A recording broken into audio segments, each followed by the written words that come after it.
अस्सलाम वालेकुम नाजरीन, मेरा नाम अली रज़ा है और आप देख रहे हैं पाकिस्तान टुडे। हमारी कोशिश होती है कि ताज़ा तरीन सूरत हाल जो भी, चाहे सियासी हो, माशी हो या इंतज़ामी तौर पे जो बदलती सूरत हाल है, उससे अपने नाजरीन को आगाह रखा जाए। और आपकी तवक्कुआत भी हमसे यही होती हैं कि आपको तमाम तर जो ताज़ा तरीन सूरत हाल है उनसे ना सिर्फ आगाह रखा जाए, बल्कि उसके अंदरूनी जो कहानियाँ हैं वो भी आप तक जो है वो पहुँचाया जाए। अब मामला ये है कि कल हमने एक तवील डिस्कशन की थी अपने ही प्रोग्राम में, जिसमें हमने बताने की कोशिश की थी कि कुछ जो ट्रांसफ़र पोस्टिंग्स हुई है उसको बड़ा अहम करार दिया जा रहा है।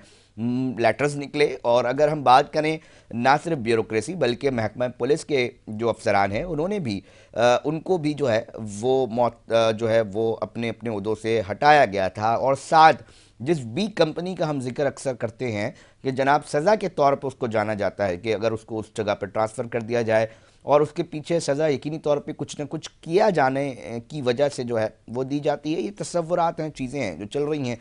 अब मामला ये है कि एक और लेटर जो है वो सामने आया है, जिसके अंदर पहले वाले लेटर को मनसूख कर दिया गया है, यानी कि जो अफसरान पुलिस से फारिग हुए हैं उहदों से, उनको अब बी कंपनी नहीं भेजा जाएगा। आखिर इसके पीछे क्या सूरत हाल है, अब क्या अफवाहें जन्म ले रही हैं और क्या हकाइक हैं, इसके ऊपर जो है वो बात कर लेते हैं। चीफ रिपोर्टर असद जैदी हैं, टेलीफोन लाइन पे हमें ज्वाइन कर चुके हैं। असद जैदी साहब, क्या तफसीलात हैं, क्या अंदरूनी कहानी है? एक लेटर निकलता है, उसके बाद मनसूख कर दिया जाता है उसी लेटर को, क्या है मामला?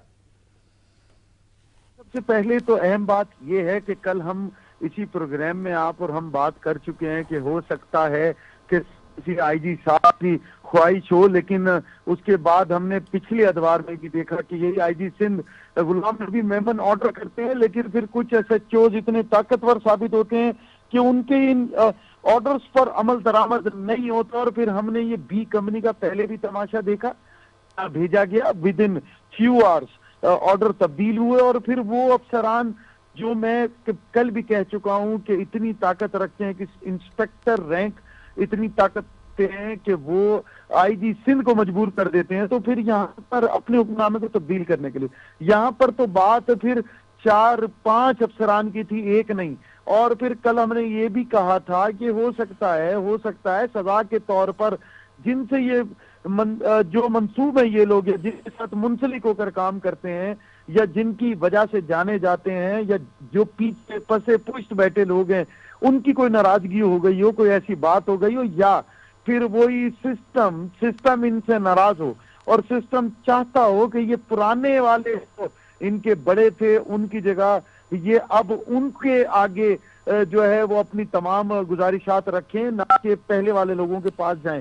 सिस्टम ने एक दफा अपनी फिर ताकत दिखाई कराची शहर के अंदर। आपने देखा कि कल होने वाले 5 लोग, अच्छा, जिसमें थोड़ा सा अच्छा चौकी सही इंचार्ज, साहब, थोड़ा एक सा हम सब ये भी इंस्पेक्टर चाहेंगे जी। कि वो जी उनका ओहदा भी दोबारा से बता दिया जाए हमारे नाजरीन को कि मिसाल के तौर पे एक एसएचओ होते हैं, उसके बाद डीएसपी, फिर एसपी, एएसपी, फिर एसपी, फिर एसएसपी, फिर डीआईजी और फिर अपर लेवल आते हैं। तो ये किस ओहदों पर तैनात थे? थोड़े नाजरीन भी आगाह हो सके ना, ये भी बता जी, दीजिए। देखिए, एक चौकी इंचार्ज हैं आदि बख्श, वो भी सब इंस्पेक्टर हैं, आदि बख्श हैं। उसके बाद एक सब इंस्पेक्टर हैं आदि बख्श एएसआई हैं, जो कि तैनात थे इससे पहले खुदा की बस्ती चौकी पर। उसके बाद एक सब इंस्पेक्टर हैं आजम हुसैन राजपर, जो कि एसएचओ क्लिफ्टन थे साउथ के एरिया में। इंस्पेक्टर हैं नसीर तनोरी, बड़ा नाम कराची शहर का, एसएचओ बोर्ड बेसन डिस्ट्रिक्ट साउथ में रहे। इंस्पेक्टर हैं बशीर अहमद, वो भी बड़ा नाम मौचको की माड़ी पर रहे। और फिर इसी तरीके से गुलाम हुसैन कुराई, जो किसी तारुफ के मोहताज नहीं है और पिछले काफी अरसा सुर्खियों की जेनत बने रहे, वो भी एसएचओ मंगो पीर थे वेस्ट में। इसमें अगर आप बात कर ले, 3 एसएचओ ऐसे हैं जो इंस्पेक्टर हैं, एक एसएचओ सब इंस्पेक्टर है और फिर एक एएसआई है। अब आप ताकत का अंदाजा लगाइए कि सिपाही, हेड कांस्टेबल और फिर एएसआई, ये अदर रैंकर, ये फिर आगे तरक्की करके जाते हैं, वो सब इंस्पेक्टर बनते हैं, फिर इंस्पेक्टर बनते हैं, फिर डीएसपी बनते हैं, फिर उसके बाद एसपी, एसएसपी और फिर डीआईजी और फिर इसी तरह एडिशनल आईजी और फिर आईजी तक। अब ताकत कैसी? ताकत ऐसी कि आपने आईजी सिंध ने एक हुक्मनामा जारी किया और 24 घंटे से पहले वो मजबूर हो गए उस हुक्मनामे को वापस लेने पर, और फिर उनकी पोस्टिंग वहां जहां पर सजा के तौर पर रखा जाता है, वहां से हटाकर सीपीओ क्लोज कर दिया गया। इस तमाम बातों के दरमियान में एक बात बड़ी अहम है, वो लोग जो इससे पहले बी कंपनी गए, क्या वो ताकत नहीं रखते? वो लोग जो पहले इससे पहले बी कंपनी गए, क्या वो करार की सजा उनके लिए थी? या वो लोग हैं जो मेहनत करके पुलिस में रहकर उन्होंने मेहनत की, इलाकों से क्राइम खत्म कराया, ऑर्गेनाइज क्राइम के खिलाफ नहीं आवाज असद अली उठाई, साहब, ये फिर भी तो हो सिस्टम सकता को है ना कि की। असद अली साहब, ये भी तो हो सकता है कि लेटर जो है, मतलब अब दो लेटर हो गए, एक पहले जिसमें बी कंपनी का जी सजा सजा, उसके बाद अब ये, तो कोई गलत काम ना किया हो, आईजी साहब ने पहला वाला लेटर अगर मंसूख किया तो कोई ऐसी बात होगी ना, ठीक है हो जाती है यार, पता चला ये इतने मामलात ख़राब नहीं थे, इस तरह के नहीं थे, इतनी सज़ा बनती नहीं है, तो फिर चलो इसको इस तरह गिर लेते। ऐसा भी तो हो ये सकता है किसी सजा साहब, ये क्यों कहा जा रहा है कि देखिए नहीं अली नहीं रजा, ये असर आईजी रसूख ही है सिंह है, पीछे। किसी थाने के इन्वेस्टिगेशन ऑफिसर नहीं है, आईजी सिंह है। और ये इतनी मालूमात और ताकत रखते हैं कि इनको मालूम है। और अगर ये नहीं मालूम और पहले वाले लेटर पर इनको कोई गलत फहमी हो गई, तो फिर तो आईजी सिंह साहब से पूछना पड़ेगा और किस किस मसले पर गलत फहमी में मुब्तला है अच्छा, और फिर कब असद किन अली साहब, फिर चीजों को एक मामला तब्दील ये है, करेंगे। फिर एक मामला ये है कि मतलब मतलब नाजरीन ये भी जानना चाहेंगे कि एसएचओ और चौकी इंचार्ज इतने मतलब इतने पावरफुल हैं कि वो क्या आईजी साहब के किए हुए फैसलों को भी रातों रात चंद घंटों के अंदर तब्दील कर सकते हैं? क्योंकि नाजरीन अब ये बातें भी चलना शुरू हो गई हैं। असद अली साहब, जी देखिए, सीसीपीओ कराची क्या कर रहे हैं? देखिए, आप तो आईजी सिंध की बात कर रहे हैं जिनके पास पूरा सिंध है। जावेद आलम ओडो साहब की बात क्यों ना कर लीजिए कि कराची शहर के अंदर वो चंद थाने मखसूस ऐसे हैं जहां पर अपनी मर्जी से एसएचओ भी तैनात नहीं कर सकते। तो क्या एक सिटी के ऊपर बैठा हुआ एक सरबरा पुलिस का अपनी मर्जी से चंद एसएचओ भी तैनात नहीं कर सकता? और इसके बाद आपने बात की कि हो सकता है, हो कुछ नहीं सकता अली रजा। सर क्यों इससे ऐसा पहले लगता हमने है सर? देखा ऐसी बात सिस्टम है। अफवाह भी तो हो सकती है, मतलब ये जी, एक रूमर भी तो हो पिछले सकता है। कौन से ऐसे थाने हैं जिसके अंदर आप ये कह रहे हैं कि एडिशनल आईजी खुद नहीं लगवा सकते वहां के एसएचओ?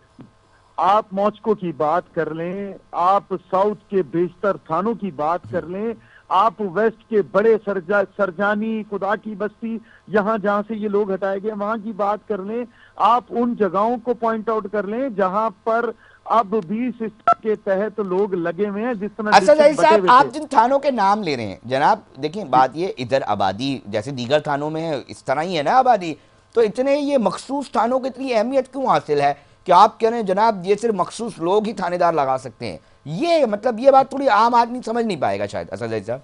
चलिए अब हम जरा आम लोगों की फहम पहुंचाने के लिए आम सी बात कर लेते हैं। सबसे अहम तो इस कराची शहर के दाखिली और खारजी रास्ते हैं जहां पर वो एसएचओ तैनात होगा जो सिस्टम के तहत चलेगा। कराची शहर के अंदर अगर बाहर से कुछ आता है, देखिए मंशियात यहाँ नहीं उगती, मंशियात यहाँ पर पैदा नहीं होती, जहाज के जरिए आती नहीं है, जमीनी रास्तों का इस्तेमाल किया जाता है। बहुत सी रिपोर्ट्स और फिर इसी तरीके से बहुत से इदारों की रिपोर्ट्स इसमें शामिल है कि कौन कौन सी चौकियों से आती है और कराची शहर के ही दाखिली रास्तों से ये एंटर होती है। के साथ साथ हमने माजी में भी देखा, बहुत सारी रिपोर्ट्स दीगर इदारों ने भी शाया की और उसके अंदर बताया गया कि एक शहर के अंदर किस तरह ड्रग पेडलर्स काम कर रहे हैं। और फिर उसके साथ साथ बड़े लेवल के ऊपर जो लैंड ग्रैबर्स हैं उनकी नजर कराची के कौन कौन सी जमीनों पर है। वो कौन सी जमीन है जिसके लिए कल भी बात की गई कि उनके खाते तब्दील कर दिए जाते हैं रातों रात, और फिर वहां पर अचानक से 10, 20, 30, 40, 50 गार्ड आते हैं और फिर इंसान बेबस वो जाता है आला अदलिया के पास और जाकर रोना रोता है कि देखिए, फिर वहां पर आला अदलिया उनके लिए फैसला लेती है, वो भी सबूतों की बुनियाद पर। ये वो काम है जो शहर में हो रहे हैं और फिर इनके लिए जरूरी है कि ऐसे बड़ी जगह पर जहां पर इन तमाम कामों को सरंजाम देना है, मंशियात के डीलर को रसाई देनी है, एंड ग्रैबर्स को रसाई देनी है, स्मगलिंग को रसाई देनी है और स्मगलिंग के साथ अच्छा जय साहब, साथ दीगर ऑर्गेनाइज क्राइम को इन रसाई केस देनी अच्छा है। जय साहब, अगर अगर अगर मिसाल के तौर पे आप अगर किसी भी तौर पे, यकीनी तौर पे आपके ज़राए हैं वो आपको ये तमाम चीज़ें बता रहे होते हैं, अब अगर मान भी लिया जाए कि जनाब इसी तरह चीज़ें चल रही हैं और फिर मामला ये हो कि इससे कितना अंडर टेबल कह लें या ब्लैक मनी रिकवर हो सकता है महीने के अंदर या हफ्तों के अंदर, जो बात अक्सर बात की जाती है, तो कोई आइडिया है आपके पास? आपके ज़राए क्या बताते हैं? देखिए अली रजा, इस कराची शहर में डेली की बुनियाद पे करोड़ों रुपए का सिर्फ गुटखा बिकता है। आप अगर रिकवरी की बात करते हैं तो फिर क्या आईजी सिंध इतने बेबस हैं कि वो एक पूरे सिंध की बात नहीं मतलब कर आप रहा, कह रहे मैं हैं कराची छोड़ दीजिए शहर की सारे बात काम, कर रहा हूं। सिर्फ करोड़ों रुपए का सिर्फ जो है वो छोटा गुटखा सा बिकता है। जिस पर हम बात ही नहीं करते, मैं सिर्फ उसकी बात कर लेता हूँ। ये वो चीज है जिस पर हम बात ही नहीं करते कभी। गुटखे पर हम कभी बात नहीं करते। हम बात करते हैं कि आइस पे क्यों नहीं डीलर्स पकड़े जाते, हम बात करते हैं कोकेन का डीलर क्यों नहीं पकड़ा जाता, हम बात करते हैं कि हीनियस क्रिमिनल्स क्यों नहीं पकड़े जाते जो हीनियस क्राइम परफॉर्म करे। लेकिन इस वो तमाम चीज के पुलिस दरमियान रोजाना की हम खुद बुनियाद से पे असद अली साहब हम प्रेस रिलीज भेजती तो है, आज इतने को इस थानेदार ने इस इतने में पकड़ लिया, इतनी बरामद कर लिया, आप कैसे कह सकते हैं कि नहीं पकड़ ले? तो कराची के जितने थाने हैं वहां का एक सर्वे कर लेते हैं, हर केबन पे बिकते हुए गुटखा दिखा देते हैं और हर केबन पे ये भी बता देते हैं कौन से थाने में और किस थानेदार को कितनी भीड़ दी जा रही है, किस तरीके से छालिया इस शहर में आ रही है। क्या छालिया शहर में उगती है अली रजा? क्या छालिया इस शहर की पैदावार है?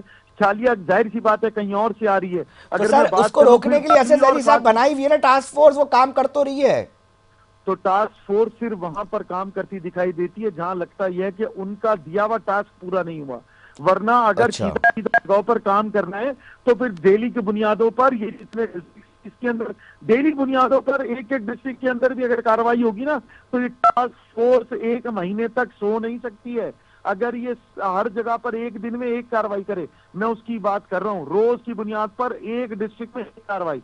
मैं ये नहीं कह रहा कि सिर्फ एक डिस्ट्रिक्ट में सो जाएं, लेकिन इसके बावजूद अगर केबिन की बात कर लें, गुटखा की बात कर लें, गुटखा बेचने वालों की बात कर लें, और उसके साथ साथ मैं आपको नई मंतक बताता हूं। जी। बाद अफसरान का कहना यह है कि अगर लोग गुटखा नहीं बेचेंगे तो फिर उसके बाद वो करेंगे क्या? अगर ये गुटखा फरोश गुटखा नहीं बेचेंगे तो ये भी डकैती शुरू कर देंगे। तो शुक्र है ये गुटखा बेचते हैं। वाह, इस तरह का कमाल। जब मोरल अप होगा इस शहर के अंदर और उसकी सर्विलेंस के लिए जिस टास्क फोर्स को बनाया गया है उससे भी पूछा जाए कि कहां पर टास्क फोर्स ने रेड की जहां पर लोग उठे और उसके बाद उनके अपने जराये क्यों इतने मजबूत थे। या ये हो सकता है कि खुद रखवाई भी छालिया पर रेड हो रही है और लोगों ने किया हो, अगर उसके बाद भी इंटेलिजेंस के जो लोग थानों में तैनात हैं वो क्यों डेली बेसिस पर नहीं बता रहे कि कौन गुटखा बना रहा है, कौन बेच रहा है। ये आज क्यों नहीं रुक रही? आईजी सिंध इससे ज्यादा ताकत रखते हैं इससे, और फिर उसके बावजूद वो क्यों नहीं पुलिस को रोक पा रहे? ये आईजी सिंध साहब की स्टेटमेंट है जो हमें दी थी हमारे इंटरव्यू में, और उनका कहना ये था कि जो जमीनों के मामलात है उसके अंदर जो है उसके लिए अलग से फोर्स बना दी गई। 2010 का ऑर्डिनेंस है, उसके लिए एक एंटी इंक्रोचमेंट फोर्स बना दी सर है। वो काम करती जाकर तो है, वो करता कहते तो है कि कहीं अगर सरकारी जमीन पे कोई कब्जा करता दिखाई देता है हम एफआईआर भी करते हैं, उनके पास इख्तियार है, हम पकड़ते भी हैं, लोगों को गिरफ्तार भी करते हैं। जी सिर्फ सरकारी या फिर वो क्लेम करते हैं हमारी हुदूद सरकारी है। सिस्टम के साथ खड़े होकर अपनी मोबाइलें खड़ी कर कर कब्जा कराते हैं। इसके बारे में उनका कुछ कहना है? सिस्टम के तहत होने वाले काम देखिए, एसएचओ को करे ना मुअत्तल, वो क्यों घुसा किसी की जमीन में जबकि एंटी इंक्रोचमेंट फोर्स मौजूद है? क्यों केडी के प्लॉट से जाकर एंटी इंक्रोचमेंट वाले लोग उठाकर लाते हैं और पूछते हैं तुम्हारे पास कागज है, ले उनके खिलाफ करें ना उनके खिलाफ आप कार्रवाई। समझते हैं कि क्यों एंटी मखसूस इंक्रोचमेंट लोग फोर्स का भी बहुत अहम किरदार है जिसकी तरफ नजर नहीं दी जा रही मेरे? अब से कुछ रोज पहले हमने एक सोशल मीडिया पर वीडियो देखी थी जिसके अंदर एंटी इंक्रोचमेंट फोर्स माशाल्लाह से कराची को छोड़कर सिक्योरिटी देने के लिए बराबर में सूबे में गई हुई थी। और अगर बात कर लें कि बराबर की जिम्मेदार है तो इस पर तो बात की नहीं जाती। जिस फोर्स को इसलिए तैनात किया गया है कि वो जाकर लोगों की जमीनों को कब्जा होने से बचाएं, उनके पास कंप्लेन जाए, रेवेन्यू उसका रिकॉर्ड प्रोवाइड करे और वो जाकर लोगों की जमीनों को बचाएं, रेवेन्यू के खातों को। वो खड़े होकर बाउंड्रीज लगा रही है। हमारे पास बेतहाशा वीडियोज मौजूद है जिसमें आधी रात को भी मोबाइलें खड़ी हुई हैं। तो ये सिस्टम की ताकत है, आईजी सिंध की ताकत नहीं है, ये सिस्टम की ताकत है। अच्छा, आखिरी सवाल असद अली साहब, आखिरी सवाल कि अगर state with in a state कायम होना शुरू हो जाएगी तो ये जो दीगर पुलिस अफसरान हैं जिनकी रसाई नहीं है उस सिस्टम तक, या उनका वो अहम ताल्लुक नहीं है, या उनके ऊपर वो आशीर्वाद नहीं है, तो उनके जहनों में क्या सवाल उठेंगे और फिर वो किस जगह पे स्टैंडिंग लेंगे? क्या वो बहुत सारे सवाल उनके जहनों में नहीं उठेंगे जो कि खुद महकमा पुलिस के ऊपर सवाल उठाएंगे? जी देखिए अली रजा, इसमें आखिर में मैं आपको सिर्फ ये बताता चलूं कि ऐसे अफसरान जो चाहते हैं कराची का अमन कायम हो, ऐसे अफसरान जो कि ऑर्गेनाइज क्राइम्स के खिलाफ हैं, ऐसे अफसरान जिन्हें लैंड ग्रैबिंग में नहीं पड़ना, वो बेशतर अफसरान खुद साइड होकर बैठे हैं और इस सिस्टम से तंग हैं। लेकिन हमने ये भी देखा कि जब उनके साथ ज्यादती की गई, बेशतर को बी कंपनी भेज दिया गया और उनका कोई दाद रसाई करने के लिए कोई नहीं है। तो लगता यह है कि अपनी इस बेचैनी को खत्म करने के लिए और अपने फर्ज से वो करने के लिए, फर्ज पूरा करने के लिए हो सकता है नए आने वाले सिस्टम से कहेंगे सर जो आप कहेंगे हम वो करेंगे। इन एंड में फिर ये कहूंगा आपसे अली रजा कि जिस तरीके से कराची शहर के और फिर पाकिस्तान भर के ताजिरों के लिए एक खुशी की खबर मिली, उसी तरीके से कराची शहर में पुलिस को भी बुलाकर उनसे पूछना चाहिए। आईजी सिंध जिनके आगे मजबूर हो गए और ये ऑर्डर वापस किया, उनसे भी पूछना चाहिए कि कौन लोग हैं। मैंने ठीक। कल भी कहा था, फिर कहता हूं, हो सकता है कि सिस्टम नाराज हो इन लोगों से और अब हल्की सी सजा देकर सिस्टम ने ये बताया हो कि हम जब चाहें जिसको चाहे हिला सकते हैं, और फिर हो सकता है ये लोग दोबारा तैनात हो जाएं। बहुत लेकिन शुक्रिया। ईमानदार अफसरान के लिए भी कुछ ना कुछ इस शहर में होना चाहिए। बहुत शुक्रिया। असद जैदी चीफ रिपोर्टर थे, मुकम्मल अंदरूनी कहानी आप लोगों तक पहुंचाने की कोशिश कर रहे थे। एक अहम स्टोरी डेवलपमेंट सामने आई थी जिसको हमने कल भी रिपोर्ट किया, और उसके अंदर जो फॉलोअप था वो ये निकला कि वो जो लेटर निकाला था वो मनसूख कर दिया गया है। और इसके ऊपर हम मज़ीद भी आपको अपडेट्स रखेंगे। वक्त हुआ एक ब्रेक का, ब्रेक पे जा रहे हैं, मगर साथ रहिएगा। कच्चे के डाकों के हवाले से कुछ तैयारियां पुलिस की जानिब से की जा रही हैं।